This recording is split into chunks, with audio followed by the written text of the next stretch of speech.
নমস্কার বন্ধুরা, মৌসুমি kitchen and ব্লগে আপনাদের সবাইকে স্বাগত। আজ আমি বানাবো গাঠি কচুর দমের একটি দুর্দান্ত স্বাদের নিরামিষ রেসিপি। অনেকভাবেই তো গাঠি কচুর দম খেয়েছেন, একবার এইভাবে নতুন পদ্ধতিতে গাঠি কচুর দম বানিয়ে দেখুন। বাড়ির ছোট থেকে বড় সবাই দেখবেন চেয়ে চেয়ে খাবে, এতটাই টেস্টি হয় এই গাঠি কচুর দমের রেসিপিটি।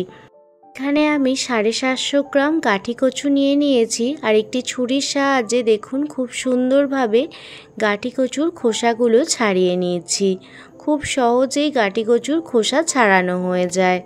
অনেকেই আছেন গাঠি কচুগুলো আগে সিদ্ধ করে তারপর খোসা ছাড়িয়ে নেন, তবে আমার মনে হয় গাঠি কচুতে একটি পিচ্ছিল পদার্থ যেহেতু আছে, সেহেতু গাঠি কচুগুলো এই রকম শুকনো অবস্থাতেই ছাড়িয়ে নিলে খুব সহজেই খোসাটা ছাড়ানো হয়ে যায়।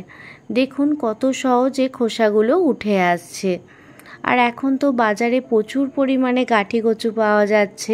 কথা বলতে বলতে সমস্ত গাঠি কচুর খোসায় ছাড়িয়ে নিয়েছি, আর ভালোভাবে গাঠি কচুগুলো জলে ধুয়ে নিয়েছি।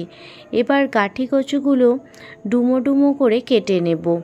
আপনারা আপনাদের সাইজ মতো গাঠি কচুগুলো কেটে নেবেন। যেহেতু আমি আজকে গাঠি কচুর নিরামিষ দম বানাচ্ছি, সেহেতু গাঠি কচুগুলো এই রকম ডুমো ডুমো করে কেটে নিচ্ছি। এই নিরামিষ গাঠি কচুর দম রেসিপিটি এতটাই টেস্টি হয়, আপনারা লুচি, রুটি, পরোটা কিংবা ভাতের সাথেও দুর্দান্ত লাগে। সব কিছুর সাথেই খেতে খুবই ভালো লাগে। এখন সমস্ত গাঠি কচু ডুমো ডুমো করে কেটে নিয়েছি। অন্যদিকে গ্যাসের ওভেন জ্বালিয়ে কড়াই বসিয়ে দিয়েছি, আর কড়াইতে দিয়ে দিচ্ছি পরিমাণ মতো জল। প্রথমে জলেতে গাঠি কচু আর আলু নিয়ে নিয়েছি। আপনারা চাইলে আলুটা স্কিপও করতে পারেন। দেখুন প্রথমে আমি ডুমো করে কেটে রাখা গাঠি কচুগুলো দিয়ে দিলাম, তার সাথে দুটো মিডিয়াম সাইজের আলুও দিয়ে দিলাম। আলু আর গাঠি কচুগুলো স্বাদ মতো লবণ আর হলুদ দিয়ে কচু আর আলুটা 60% সিদ্ধ করে নেব। খুব বেশি সিদ্ধ করব না, 60% সিদ্ধ করে নিলেই গাঠি কচুগুলো চলবে। দেখুন স্বাদ মতো লবণ, হলুদ দিয়ে দিলাম। এবার একটি ঢাকনা চাপা দিয়ে 5 থেকে 6 মিনিট গ্যাসের ফ্লেম মিডিয়ামে রেখে 60% সিদ্ধ করে নেব। দেখুন একটি ঢাকনা চাপা দিয়ে দিলাম। 5 থেকে 6 মিনিট পর ফিরে এসেছি, আর আপনাদের দেখাচ্ছি। দেখুন কচুগুলো কিন্তু 60% সিদ্ধ হয়ে গেছে। খুব একটা নরম হয়নি, কিন্তু নরম হয়েছে। তো আপনাদের এই রকম সিদ্ধ করে নিতে হবে কচু আর আলুটা। এবার কচু আর আলুটা একটি ছান্তার সাহায্যে দেখুন জল থেকে তুলে নিচ্ছি। অনেকেই আছেন গাঠি কচু খেলে গলা চুলকায়, তো যদি আপনারা এইভাবে আলু আর কচুটা ভাপিয়ে নেন তাহলে কিন্তু আর একটুও গলা চুলকাবে না। যাদের অ্যালার্জির প্রবলেম আছে তারা অবশ্যই গাঠি কচুগুলো 5 মিনিট মতো সিদ্ধ করে নেবেন। সমস্ত গাঠি কচু একটি প্লেটে উঠিয়ে নিয়েছি।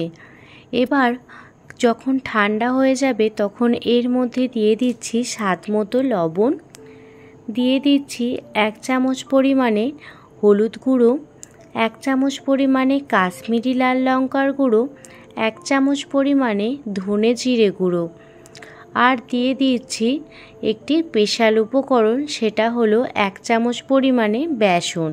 আর সমস্ত ড্রাই মশলাগুলো কচু আর আলুর গায়ে লাগিয়ে নিচ্ছি।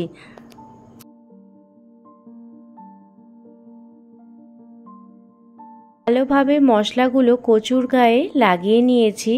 অন্যদিকে গ্যাসের ওভেন জ্বালিয়ে কড়াই বসিয়ে দিয়েছি, আর কড়াইতে দিয়ে দেব পরিমাণ মতো সর্ষের তেল। রান্নাটি সর্ষের তেলে করলেই সবথেকে বেশি ভালো লাগে খেতে, তবে রান্নাটি আপনারা সাদা তেলেও করতে পারেন। তেল যখন ভালোভাবে গরম হয়ে যাবে তখন গ্যাসের ফ্লেম মিডিয়ামে রেখে মশলা মাখানো গাঠি কচুগুলো দিয়ে দিচ্ছি। গ্যাসের ফ্লেম লো টু মিডিয়ামে রেখে গাঠি কচুগুলো 3 থেকে 4 মিনিট খুব ভালোভাবে ভেজে নেব। দেখুন 3 থেকে 4 মিনিট পর ফিরে এসেছি। দেখুন গাঠি কচুগুলো খুব সুন্দরভাবে ভাজা হয়ে গেছে। এবার গাঠি কচুগুলো একটি প্লেটে উঠিয়ে নিচ্ছি। খুবই সহজ রেসিপি, ঘরেতে থাকা সাধারণ কিছু উপকরণ দিয়েই এই গাঠি কচুর রেসিপিটি বানানো হয়ে যায়, কিন্তু খেতে লাগে দুর্দান্ত। একটি মাত্র পদ দিয়েই আপনারা সমস্ত ভাত খেয়ে নিতে পারবেন, এতটাই টেস্টি হয় গাঠি কচুর এই রেসিপিটি। সমস্ত গাঠি কচু কড়াই থেকে উঠিয়ে নিলাম। এবার ওই কড়াইয়ের মধ্যে আবারও দিয়ে দিচ্ছি সামান্য পরিমাণ সর্ষের তেল। আপনারা রান্নাটি সাদা তেলেও করতে পারেন।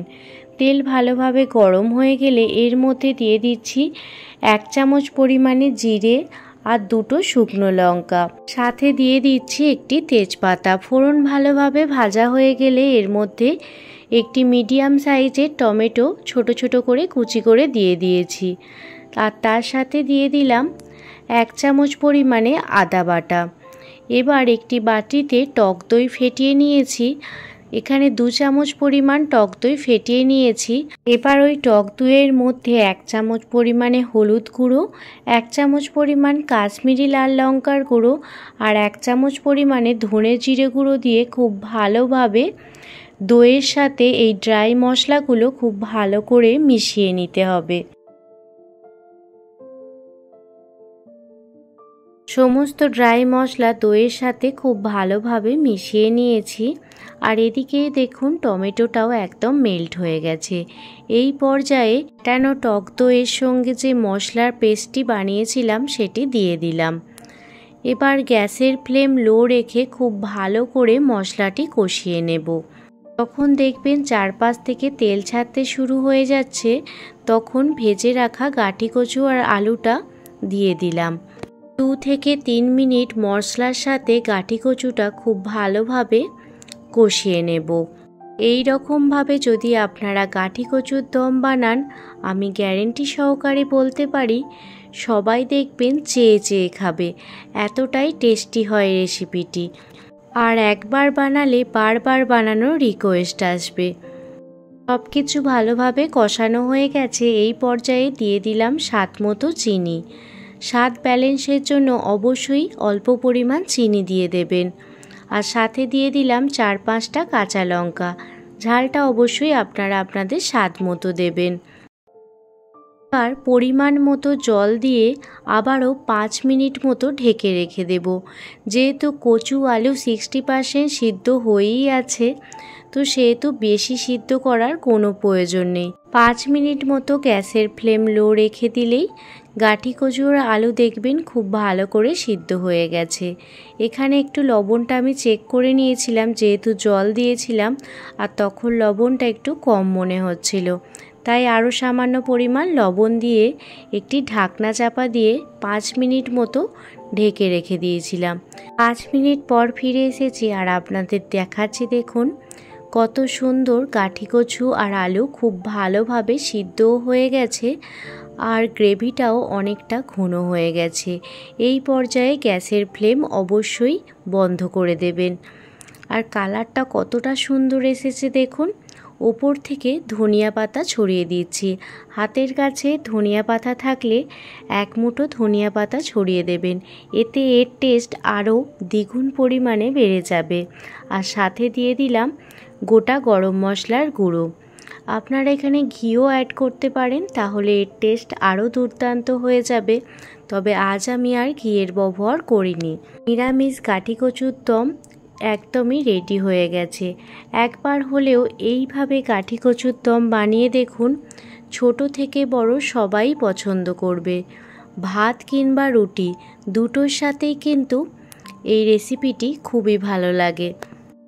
এছাড়া পোলাও, লুচি, পরোটা সাথেও খুবই ভালো লাগে এই গাঠি কচুর দম।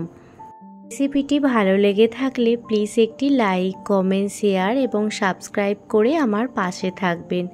সবাই ভালো থাকবেন, সুস্থ থাকবেন, সাবধানে থাকবেন। প্লিজ একটি পারলে হাইপও করে দেবেন।